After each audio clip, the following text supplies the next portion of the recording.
Alright guys, check it out. We got the Subaru Forester in the garage. This is a 2.5. Well, concern on this is that guy right there.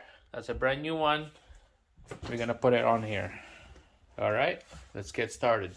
So we're just gonna change the left rear side because that's the worst side. It's been like this for many months. It's been clunking, banging every time when you hit the bump, or just a little tiny rumble sound. But yeah, we're gonna end up diagnosing it till we decide to change this rear struts. Alright guys, so I'm just gonna go quickly with this old struts here. You can tell that it's just rust out bolts, and then there's sweat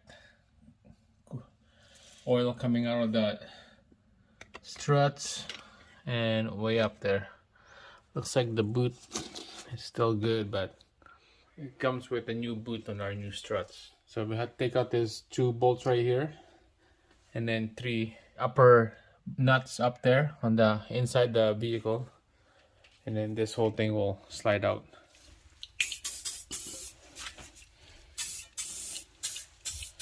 Strong arm, just like this one right here.